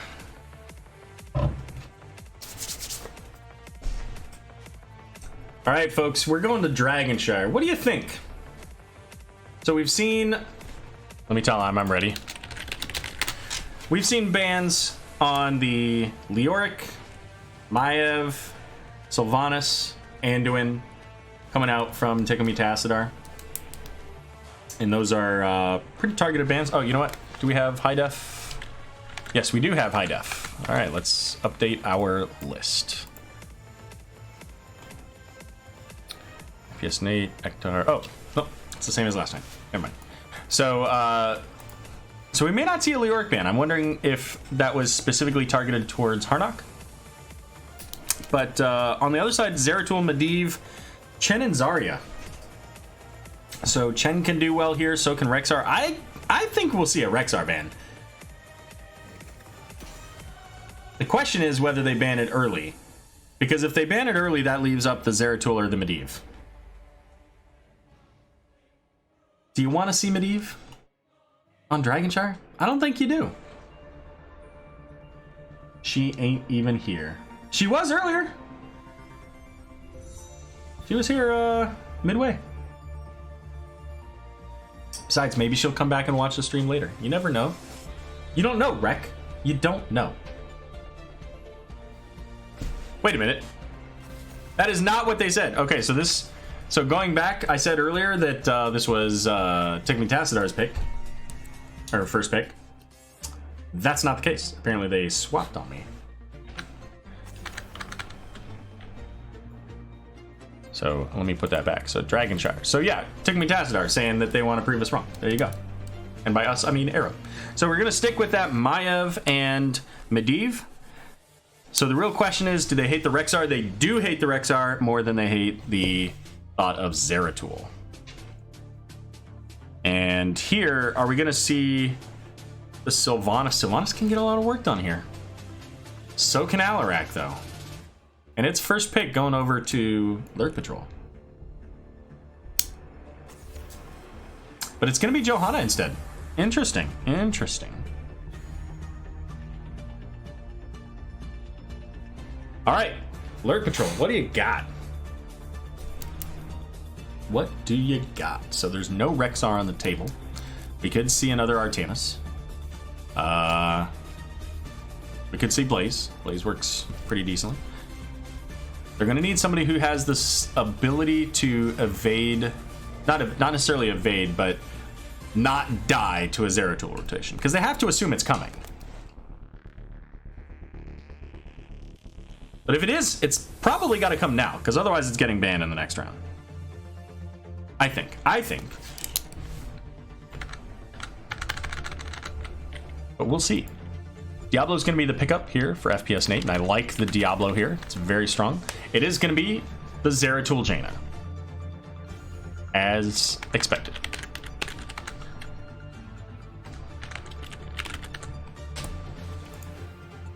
Anduin, not a surprise, getting picked up before it's Banduined out. But now I don't know what Tickle Tassadar is going to ban in their third ban. Sylvanas is going to be what they're going to ban in the third ban. Maybe. I don't know.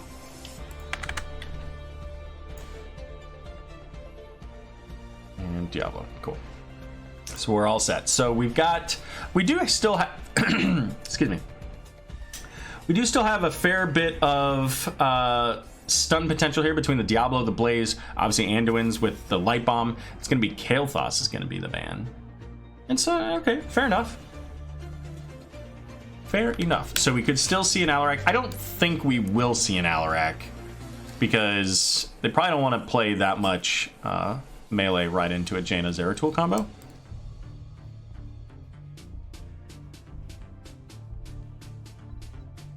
Which means that Ace is going to be looking at some other hero. ETC is going to be the third and final ban coming out from Lurk Patrol. And I think that's an absolutely fantastic ban. A mosh pit with all of this would be disgusting. Anduin doesn't really have a full cleanse, just one cleanse.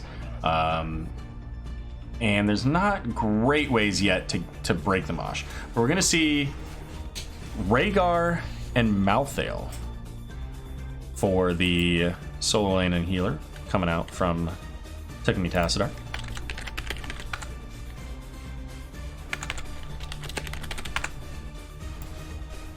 Just not when it happens to me. I like Banduin. Yeah, I bet. Hanzo and Chromie. So we're sticking with that Chromie. Chromie is an interesting pick because Chromie's gonna be able to use those time traps and ultimately time out once again to help evade that Zeratul.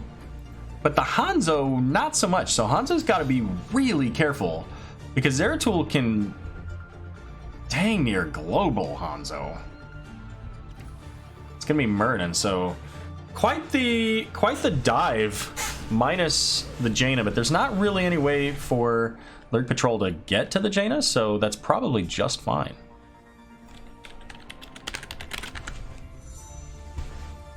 Let's make sure that they didn't.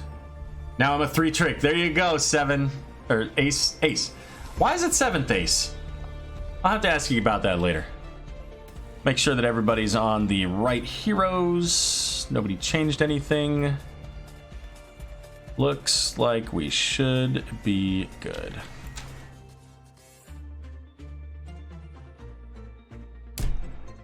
Now I'm a 3 trick. Fair enough. I do have to say I'm a little bit surprised. I could have seen a Sylvanas. It could have worked. But anyways, all right, ladies and gentlemen, game number 3 on Dragonshire.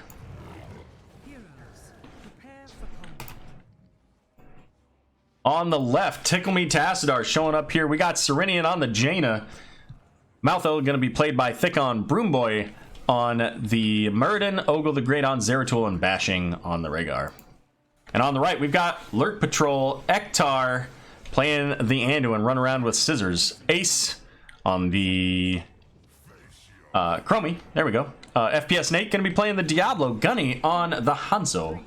And High Def on the Blaze.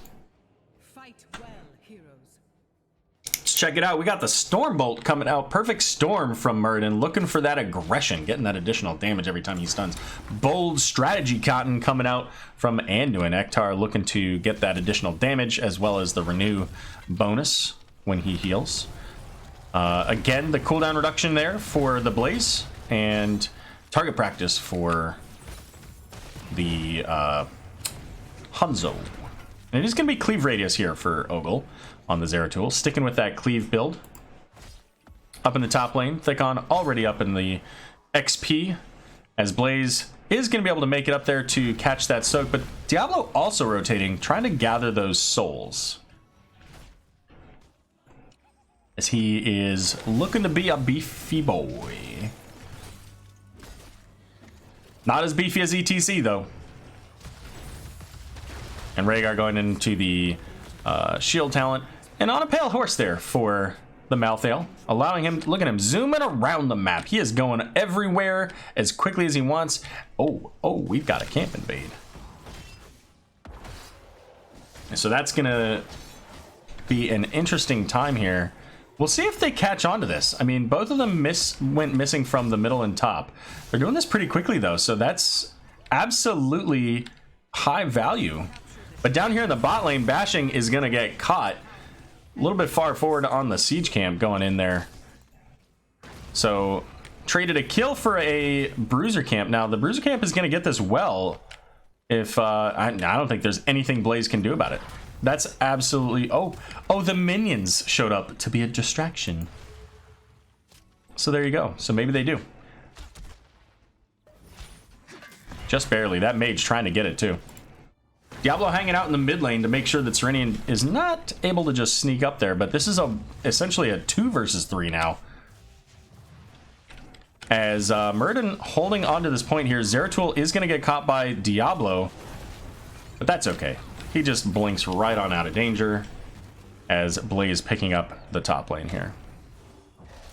But down in the bot, 4 versus 3, Ace is on his way. FPS Nate is in a lot of danger, gets pulled out by Ektar and keeps Diablo, the Lord of Terror, happy, healthy, and wonderful as he heads back with that Devil's Due to get filled up by the healing well. Charging Broomboy out of the Blizzard, making sure that he's not taking any damage. And again, you know, with the Chromie here, these control points, kind of like what we saw on the Biotic Emitter point, the support camp. Chromie can get a lot of value there, so. Up in the top lane here, Gunny coming up is going to try to help Blaze to get this kill onto Malthael. The jet propulsion going in, but ultimately able to use that Wraith Strike to get out. And the bot lane holding on tight. 3 versus 3 in the bot lane as well. So, but the jet propulsion in onto Zeratul is going to bring him very low. However, no mana on either the Hanzo or the Blaze. Blaze is able to tap. So that's going to give some mana over to Blaze. And unfortunately, I missed the kill onto Jaina here. Just too much going on, guys. There's so much everywhere. Malthael was able to pick up top lane, so the Dragon Channel has at least been paused for now, although Blaze is gonna flip this over again. So we've got Murden holding in the middle, but they're not worried about it. Or are they? Let's check in on this. Hanzo is gonna get interrupted by the Stormbolt, and we do see the siege camp being picked up. The rotation coming in, so Rhaegar's heading down, doesn't necessarily know that they're not here, but now that they're all onto the Murden, they certainly does. And Chromie manages to pick it up while Diablo throwing Murden around like a ragdoll, getting that kill. And that's going to be souls completed on the Diablo here. Ogle going in, getting that cleave damage, but not level 16, so not able to get the additional proc damage there, or the cooldown reset. So full wall down, gonna see at least some damage onto the fort. Maybe not get all the way. Frame perfect, he says. Coming out from Recyclic, my newest subscriber to the channel. There goes the Dragon Knight. FPS Nate getting pulled back, I thought, somehow? I don't know. There's nobody that pulls back, so I don't know what happened there. Maybe he charged in. Yeah, there's nothing. So confusing. All right, but Zeratul and Malthael coming down here. Blaze is still up in the top lane, so this gives them a 5 versus 4 if they want to come in on this.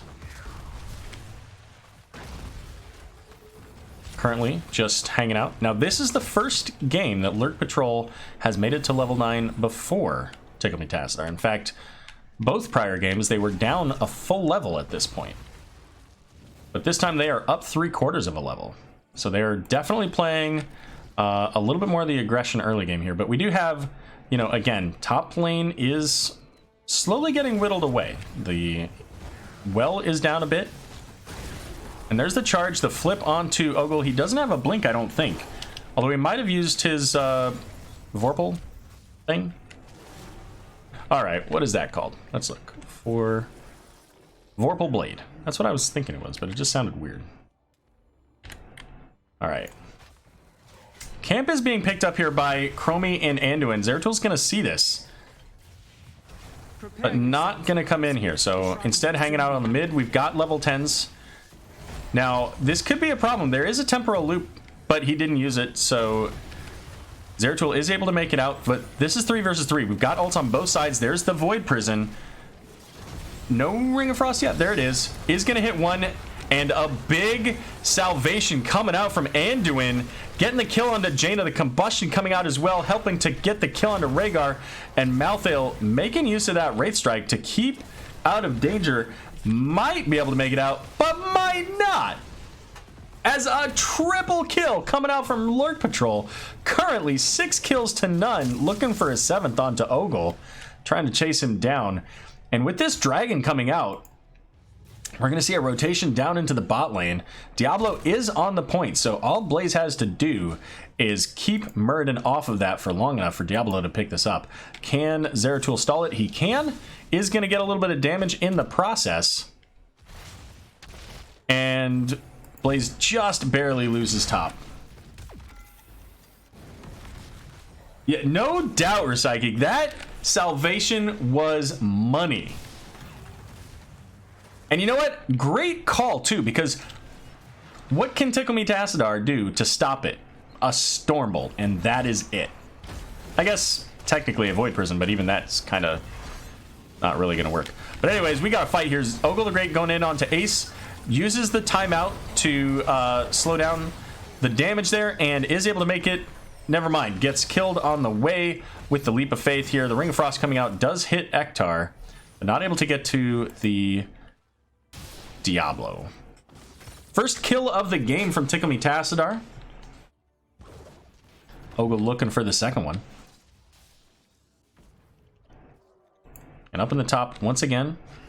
This time we're going to play a little bit of Ring Around the Rosie as Tickle Me Tassadar coming down into the bot lane. Murden going up by himself. Not really threatened, though, between the Anduin and Blaze. But this is a pretty heavy rotation here coming up, so got once again another fight here. Blaze throwing out the flames. Jet propulsion in. Malthael getting the cleanse, and here comes a combustion. Is gonna get 3 big slows, as well as Broomboy jumping toward the back. Thickon very low, but does not fall to that scatter arrow, but Broomboy does. Muradin going down. Ogle throwing out the singularity spike. Did not hit. And it's almost as if they knew that he was there, just barely missing that chastise.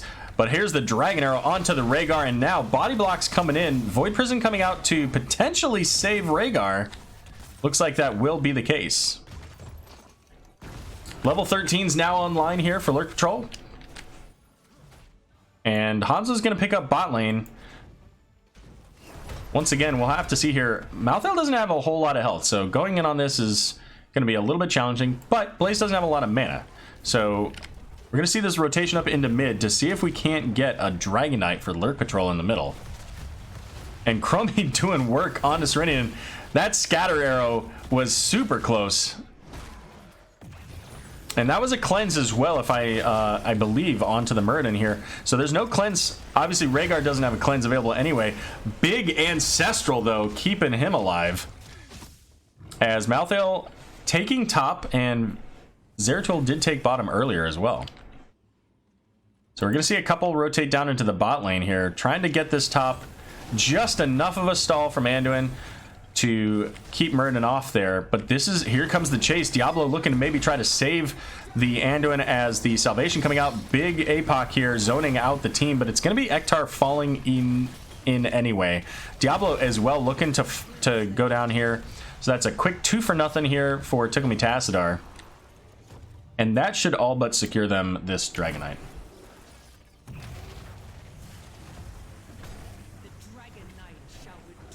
Yeah, Salvation is absolutely was absolutely the right pick for this.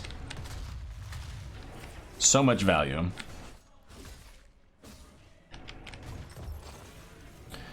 Blaze completing the, what is that, grill something? Grill and kill. So having that fire for a little bit longer, a couple seconds longer. Level 13's is available. Here we go. Void Prison out onto the Chromie by herself. Is going to get the Leap of Faith out. Diablo charging in as well. So that's going to be the bottom fort falling as Tickle Me Tassadar taking the first full structure of this game. And Jaina making her way up toward the second here.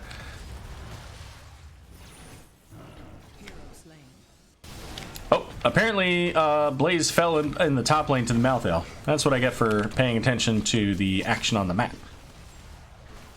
Dragon Knight punting Anduin all the way back to his base here, and Chromie getting a lot of damage onto that Dragon Knight, but not enough to prevent it from killing their fort. And it looks like Chromie was not quite in range of Jaina, maybe, although she has not completed her ice block. That could have been a Jaina kill if Chromie was a little bit farther forward. Not that you want to be far forward, but it could have been. Now Diablo's up in the top lane gathering soak. This is going to give Tickle Me Tassadar the opportunity to get in and get this basically for free. There's not a lot that can be done other than some poke damage here. But they need to come down and defend this now, because this leads to wall damage. Ace probably falls here. Oh my goodness, what a Dragon Arrow. Chromie just needed to get out of there a moment sooner. If she would have dropped that time trap or time out just a moment sooner, I think she could have potentially made it. Although, who knows? I mean, Zeratul could have also blinked out. Diablo in a bit of danger here, though. Getting body blocked by the Malthael and getting slowed. Good night.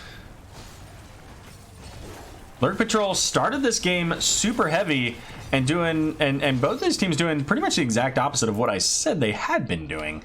The early game started off very much in favor of Lurk Patrol, but at least at this point, Tickle Me Tassadar looking very strong, and they're only going to get stronger now that Zeratul has the 16 cleave, and at 20 picking up presumably that spell power equals healing. Could be pretty well in favor of the Tickle Me Tassadar. But we will see, because again, Chromie at level to 18 gets that additional talent a little bit earlier than everybody else. And we saw how much of a difference that made for them on Volskaya. It could very well make the difference for the Lurk Patrol here on Dragonshire as well. Down in the bot lane, though, Bruiser Camp picked up by Tickle Tassadar, basically making the map look very blue at this point, with the Siege Camp, the Bruiser Camp, the Knight Camp as well, given the spell armor, and that's gonna get damage onto that wall for sure if it's not cleared out soon by Lurk Patrol. And there's the final camp as well here now for Tickle Tassadar.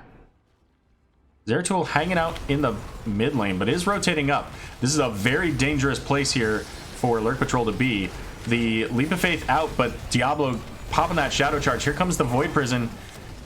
Could have maybe gotten into that Void Prison to avoid the last rites, but Ancestor going out onto Malthael. And so far, 2 kills. Ace looking possibly to fall as well, as Ogle putting tons of pressure out there. But not quite. Hanzo did get those camps cleared up in the bot lane, but level 20 just around the corner here for Tickle Tassadar. And now Chromie with the Piercing Sands. But there's no front line currently for Lurk Patrol. They will be up before the keep falls, I believe. So this should be a full 5-on-5 defense here very soon. And all of the, well, most of the ultimates are available here for Lurk Patrol. They'll be available mid-fight. Some of them gonna still be down here on the side of Tickle Tassadar. So gonna have to make use of that Dragon Knight. Ring of Frost is gonna be available when they come out. There's the Temporal Loop is gonna go out. Didn't look like it actually caused anything. So Salvation coming out, keeping the team nice and healed, keeping Ace alive at least for the moment. And there goes the last rites onto Diablo, nearly killing him, but Zeratul getting the kill onto Chromie. And with 2 kills and a Dragon Knight still alive here, Ektar also looking to go down. The combustion coming out from High Def make it 3 kills as Ektar falling. And Tickle Tassadar with their level 20s looking to get onto the core and send themselves to the finals. Ogle throwing up just a little bit of a taunt there at the end to showcase his high level on the Zeratul play, but we all knew that. All right, let's take a look at these stats. 11-7 on the kills.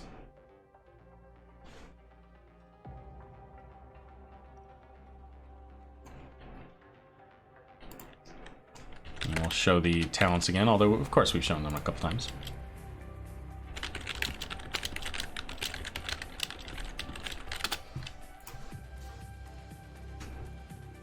Jaina didn't even get around to picking her at level 20. Feels bad. We'll never know what Serenina was looking to do with that.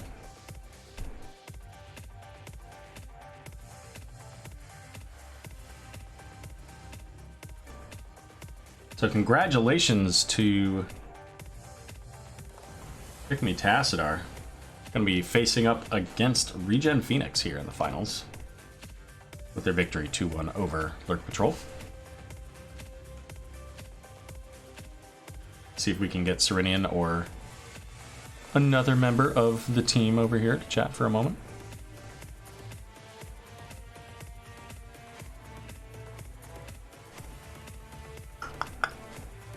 All right, let's see. Bashing is going in, I think. All right, well then we'll see Bashing in a moment.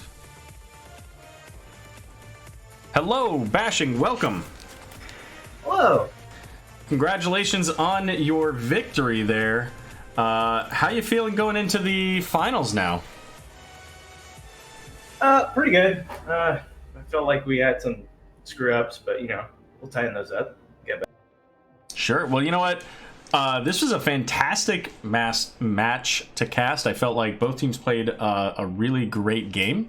But you guys came out of the gate really strong on, you know, our first map there. And, you know, taking a pretty decisive victory there on Infernal Shrines. What kind of, I'm going to ask a stupid question, and you're going to answer it, and I know exactly what you're going to say, but what kind of prep went into, preparing for a game, a match against Lurk Patrol? What'd you guys do for this? Okay, so for me personally, none. Well, that's fair. I mean, I already know the healers I'm going to play, so it's like, what am I going to do? But for the team, they went with more historical data, but we have a new player, Tickle, who is pretty much our mad scientist, kind of, in a way. He did a whole intelligence report. It was pretty cool, pretty crazy. He does some great scouting, and we really appreciate it. Sure. And you know what?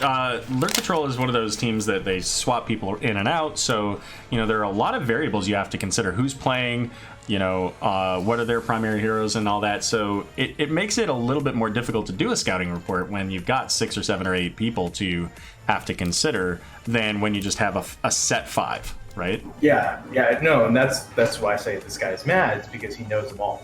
It's actually kind of ridiculous. And he knows when they play and how they want to play and what they do. And it was pretty insane. We were like, right on, dude. We can breathe.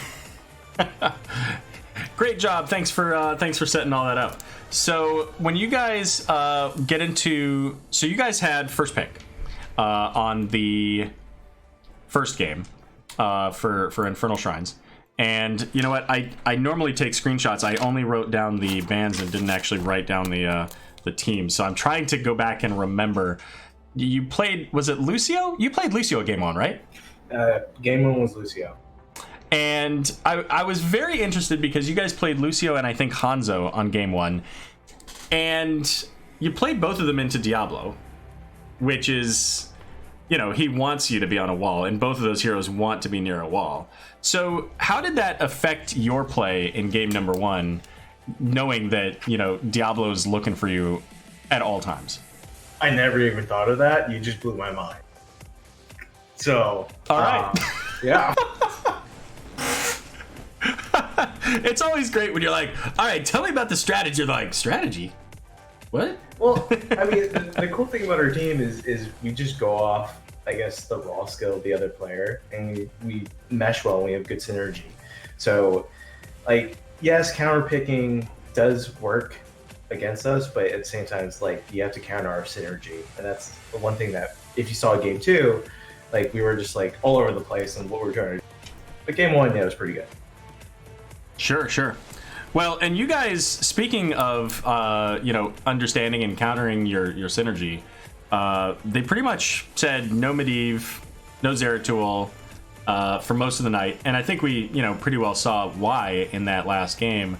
They also banned out the Chen and Zarya. So were those picks that you were actually looking to partner up with what you had, or were those kind of like you said, they were just part of the scouting report, so they're things that to be mindful of? What are your thoughts as far as how they banned against you, and how did that maybe change or alter your draft positioning from that point? Well, I would see why they would want to ban out the Chen, because Serenium plays pretty mean Chen. The Zarya, I'll be honest, I don't think we've ever played Zarya. I guess maybe there's some comp that they were aware of that Zarya played into what we're trying to do, but again, no idea. Well, if I remember correctly, on that one, on the second game, you guys had Garrosh, right? And Zarya Garrosh is one of those things that you just don't want to deal with. So I could see that. You also banned out Anduin against them. Obviously didn't want Ektar, playing the Anduin too much. But I thought it was interesting too, the swaps of the Alarak play from your side to their side. That kill, I do have to say, the Lucio play and the Rhaegar play, I think it was game number 3, where you were getting heavy focus to get the temporal loop. I think it was in the mid lane, and your health bar melts down to about a third in the blink of an eye, but then you're just full health because of that ancestral. So there were a lot of really fantastic plays from both teams. I highlighted some of these, and it was a whole lot of fun to watch. I guess you know, the only other thing I'll ask from you here, as far as specific to the matches, what moment really was just fantastic for you? What did you enjoy about this matchup? Honestly, play or whatever. Honestly, I really enjoyed just playing Lucio and chasing down people and or getting random reverse amp kills just because I think it's funny. I think Lucio is like a super toxic healer just because you're able to chase down people, and when you're killed by Lucio with auto attacks, it's pretty depressing. It just, man, it feels good. Yeah, for sure. I can understand that entirely. So you're going up against Regen Phoenix. I happen to know a thing or two about them. You know, they're a pretty solid team. What would you have to say against your finals opponents that you're going to be playing against here in the next week or two? Who are they again? You know, it's some NA Div D team, I think. Div D? Oh man, sounds like they're in for a good time. I expect Cho'Gall, some memes, and if I get anything less, I'm gonna be really depressed and probably drink myself into this. Yeah, probably see some Cho'Gall, maybe some Murky. I'm being honest, I really want to run Cho'Gall, so. You know, I think a lot of teams enjoy the idea of Cho'Gall until they play Cho'Gall. And then they're like, yeah, maybe this wasn't as great of an idea as we thought it was. Oh yeah, no, right? That's how it always goes. And you're always like, oh, this is so much fun, and then you lose. Right. Well, good deal. But, yeah. Go ahead. Did you have something else? Yeah, I was gonna say, no, I remember I didn't play against you guys when we played the Regen Phoenix, but from what I saw, it looks like it's gonna be interesting, and there's some good players on the other team, and I look forward to actually playing this one. Excellent. Yeah, I believe there was a holiday weekend or something. Maybe it was like Canadian Thanksgiving. Something about drinking water. Yeah, right. So the team was very different. It's going to be an interesting setup, and obviously we'll work to get that on the schedule so we can get a caster and show that for everybody out there. And that's thick on, and that's why Bashing doesn't draft. He's not wrong. Say it was lie next time. Say it was planned. He says. Well, fair enough. Well, I tell you what. Before we take off for the evening, the floor is yours for any shout-outs you'd like to make. Shout out to my team. Shout out specifically to Thickon, doing the great scouting reports. I appreciate that. Nice intel. Shout out to Regen Phoenix. Can't look forward to play you guys. Shout out to you for casting. Shout out to Lurk Patrol. Always a good time playing against them. Other than that, thanks and have a great night. Good deal. All right, well, Bashing, thanks again for joining me here for the interview. Much appreciated, and looking forward to our matchup here in the near future. So congratulations again on your win, and enjoy the rest of your night. Thank you. You too. Thanks. All right, and one last shout out there to McDuff for the follow. Thanks for joining us here. So in the let's just go ahead and show those standings again here for the bracket. So next week we're going to see Regen Phoenix versus Tickle Me Tassadar. Now, if you've been following the Zul'jin Distillery Invitational, then you know that there's also another division this time. I don't have anything to show you for that division, but that's going to be, I believe, Clouded Minds versus Too Calculated to Throw. And I believe that also is the number 1 and number 2 seed out of that section of the Zul'jin Distillery. So, invitational. So, there you go, Ace. We would love to have you as our casters. How about that? So let's check and see who is doing what out there. And let's see. We've got Jayhouse in Hearthstone, Kyberries is in Warcraft. You know what? We'll send you over to Fan. Fan's not going to know who I am. He's not going to care. But you know what? Enjoy, Fan. Have a wonderful night, everybody. Thanks for joining us. And we'll be back here very soon as NGS is coming up as well. So make sure you hit that follow button to be notified when we're going. Have a great night.